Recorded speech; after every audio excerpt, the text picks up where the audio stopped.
জয় গুরু, জয় যোগী রাজাধিরাজ শ্রী শ্রী বিশুদ্ধানন্দজির জয়।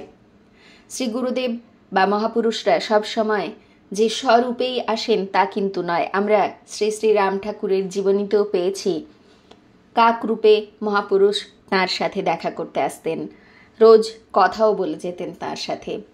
তেমনি শ্রী গুরুদেব যখনই আমরা বিপদে পড়ি তখনই এসে অবশ্যই উদ্ধার করেন, তবে নিজের স্বরূপে সব সময় নয়। কখনো কখনো অন্য কোনো মানুষের রূপ ধরে বা অন্য কোনো যে কোনো রূপ হতে পারে, যখন যেরকম প্রয়োজন সেরকম রূপ ধরে তিনি এসে আমাদের সাহায্য করে যান। সেই মুহূর্তে হয়তো আমরা বুঝতে পারি না, কিন্তু পরে আমরা যখন সেই ঘটনা ফিরে দেখি এবং সেই নিয়ে চিন্তন মনন করি, তখন তিনি ঠিক বুঝিয়ে দেন যে ওই ভদ্রলোক বা ওই রূপে কে এসেছিলেন। আজ আমরা শুনব তেমনই একটি ঘটনা। শ্রী নরেন্দ্রনাথ বন্দ্যোপাধ্যায়, যিনি শ্রী শ্রী বিশুদ্ধানন্দজির শিষ্য ছিলেন, আর আপনাদের পাঠ করে শোনাচ্ছি বিশুদ্ধ বাণী বইটি থেকে, সংকলন করেছেন শ্রী শ্রী গোপীনাথ কবিরাজজি। তিনি লিখছেন, বলতে গেলে লিখতে গেলে হারিয়ে ফেলি খেই, উপমাতে কেবল তাঁরে খাটোই করে দিই। সত্যি মহাপুরুষদের কথা, তাঁদের জীবনের প্রতিটি ঘটনা পুঙ্খানুপুঙ্খভাবে আমরা কেউই ধরে রাখতে পারি না। শিষ্যরাও এত এত ঘটনার সম্মুখীন হন সারা জীবনে, সত্যি লিখতে গেলে তাঁরা খেই হারিয়ে ফেলেন। তিনি লিখছেন, লীলাময়ের অনন্ত লীলার এক কণা মাত্র বর্ণনা করিবার স্পর্ধা আমার নেই। কেবল এইটুকু জানি যে শ্রী শ্রী বাবা আমাদিগকে সর্বদাই বুকে করে রেখেছেন। কবে থেকে তা বলবার আমার সাধ্য নেই।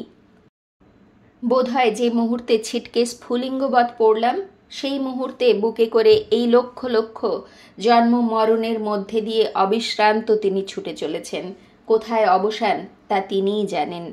আমাদের কোনো ভাবনা নেই, নিশ্চিন্তে তাঁর বুকে পড়ে কেবল তাঁর লীলা দেখছি। সে লীলা ব্যক্ত করার ভাষা আমার নেই। আমাদের সঙ্গে সেই অনন্ত দেবের অনন্ত লীলা নিম্নলিখিত ঘটনা কয়টিতে তার একটু আভাস মাত্র পাওয়া যায়। আমি একবার কয়েক বৎসর পূর্বে এই কাশীধাম হইতে ভাগলপুরে যাইতেছিলাম। কিউল স্টেশনে গাড়ি বদল করে যেতে হবে। কিউলে যখন ট্রেন পৌঁছলো তখন দেখি দুদিককার প্ল্যাটফর্ম একেবারে লোকে লোকারণ্য। শুনিলাম জেসিডিতে কি একটা মেলা আছে, সেখানে সবাই যাবে। যেমন ট্রেন থামলো অমনি যে ছোট বগিতে আমি ছিলাম তার দুদিকের দরজা দিয়ে এত লোক ঢুকলো যে আমি নামতে তো পারলামই না। সেই চাপের মধ্যে পড়ে গেলাম, প্রাণ যায়। তখন বাবাকে স্মরণ করে বললাম, বাবা আজ এই বেঘরেই কি প্রাণ যাবে? ভাবা মাত্র শরীরে একটা প্রবল শক্তি অনুভব করলাম এবং সেই শক্তি দ্বারা যে জানালার কাছে বসেছিলাম, ফিরে সেই জানালায় গিয়ে বসে বাহিরে অর্থাৎ প্ল্যাটফর্মের বিপরীত দিকে দেখি খাকি পোশাকধারী মিলিটারির মতো এক ব্যক্তি দাঁড়িয়ে আমার দিকে দেখছে। আমি তাকে বললাম, ভাই আমি নামতে পারছি না, এই জানালা দিয়ে আমি নামবো, তুমি দয়া করে আমাকে একটু ধরে নাও। সে যেন এর জন্য প্রস্তুতি ছিল। এই বলতেই সে একটি হাত আমার কোমরে ও অন্য হাত দিয়ে আমার পা দুখানা সযত্নে ধরে আমাকে নামিয়ে দিল এবং আমাকে ভাগলপুরের গাড়ি কোথায় আছে তাহা দেখাইয়া দিল। এতক্ষণ কিছুই ভাববার সময় পাইনি। এখন নিশ্চিন্তে নিরাপদে ভাগলপুরের গাড়িতে উঠে বসলাম। তখন ভাবতে লাগলাম যে সত্যি এ তো বাবারই লীলা। তখন বুঝতে কিছুই বাকি রইল না। আমরা যে ক্ষণমাত্র তাহাকে ছাড়া নই তা বেশ উপলব্ধি করলাম। আরেকবার আমি সায়টিকা রোগে শয্যাগত হই। তখন বাবা দেহ রক্ষা করেছেন। আমার স্ত্রী আমার শয্যায় বসে আমায় মালিশ করিতেছিলেন। তিনি স্পষ্ট শুনতে পেলেন কে যেন তাঁর কানের কাছে বলে গেল, 20 দিন। আর ঠিক 20 দিন পরেই আমি আরোগ্য লাভ করলাম। আর একবার বাবার দেহ রক্ষার পর আমি মালদহিয়া আশ্রম থেকে ফিরছি। তখন সাইকেল রিক্সা কাশিতে প্রথম প্রথম চলতে আরম্ভ হয়েছে।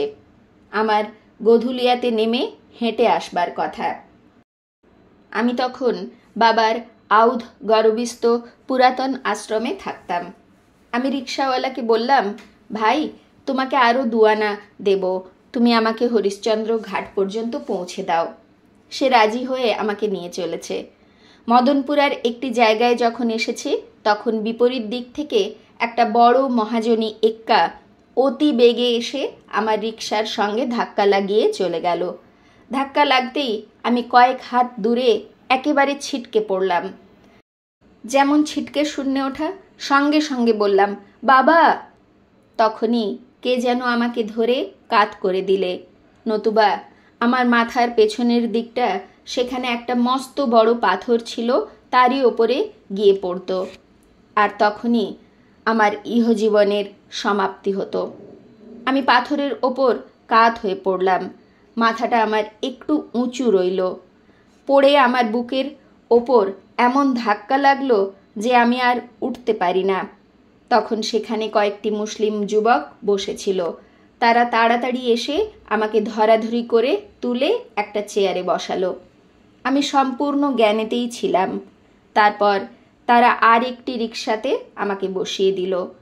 আমি তাদের অশেষ ধন্যবাদ দিয়ে আউধ গরবিতে এলাম। সেখানে আমার এক দৌহিত্র ও পাড়ার আরেকটি ছেলে আমাকে ধরাধরি করে ওপরে রেখে এলো। আশ্চর্যের বিষয়, কোথাও হাড় ভাঙেনি বা কোনোরূপ সাংঘাতিক আঘাত লাগেনি। প্রায় মাসখানেক আমাদের পরম হিতৈষী শ্রী বংশীধর কবিরাজ মহাশয়ের চিকিৎসায় আরোগ্য লাভ করলাম। এইরকম পদে পদে শ্রী শ্রী বাবার অসীম করুণা এবং তাঁর সর্বদা উপস্থিতি অনুভব করিতেছি আজও। আজ এই পর্যন্তই। আরও নানা লীলা নিশ্চয়ই তাঁদের কৃপা হলে, মহাপুরুষদের কৃপা হলে আপনাদের পাঠ করে শোনাব। জয় গুরু, জয় শ্রী শ্রী বিশুদ্ধানন্দজির জয়। গুরু কৃপা হি কেবলম। জয় গুরু।